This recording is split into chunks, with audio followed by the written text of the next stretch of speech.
TNPSC படிக்கும் மாணவர்கள் அனைவருக்கும் வணக்கம். நான் உங்கள் திவ்யலட்சுமி.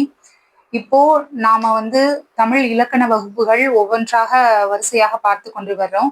அதுல பாத்தீங்கன்னா, நான் எந்த விதி எப்படி புணரும்ங்கிற அடிப்படையில நான் உங்களுக்கு வகுப்புகள் தொடர்ந்து பதிவிட்டு கொண்டே வர்றேங்க. இப்போ நம்ம இந்த அகர சுட்டின் முன் இடையினம் எப்படி புணருதுன்னு பார்ப்போம். இதுக்கு முன்னாடி இருக்கக்கூடிய விதிகள் எல்லாம் நம்மளுடைய சேனல்ல போய் பாருங்க. நம்ம சேனலை சப்ஸ்கிரைப் பண்ணி வச்சுக்கோங்க, சரிங்களா? உங்களுக்கு மிகவும் பயனுள்ளதாக இருக்கும், சரிங்களா?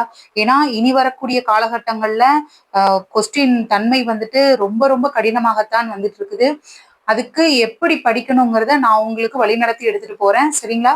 ஓகே, நம்ம இன்னைக்கு அகர சுட்டின் முன் இடையினம் பார்க்கலாங்க.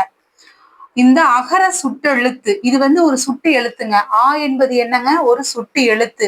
அதனை தொடர்ந்து இது நிலைமொழிங்க, இது வருமொழி. அந்த வருமொழியில் யா வா எனக்கூடிய இடையினை எழுத்து வந்தால் என்னங்க?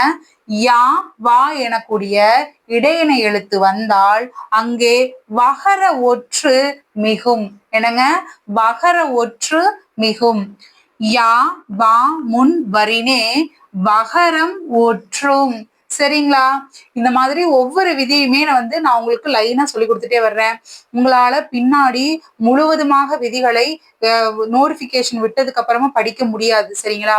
இப்போ இருந்தே டெய்லியும் ஒரு 10 விதிகளாக படிச்சுட்டே வந்தீங்கன்னா கடைசியில உங்களுக்கு அது ஒரு பெரிய பாரமாக இருக்காது, சரிங்களா? இப்போ இருந்தே படிக்க ஸ்டார்ட் பண்ணுங்க. உங்களுக்கு பயனுள்ள வகையில இருக்கும். நம்மளோட சேனல் சப்ஸ்கிரைப் பண்ணி வச்சுக்கோங்க, சரிங்களாங்க? சரிங்க, நன்றி, வணக்கம்.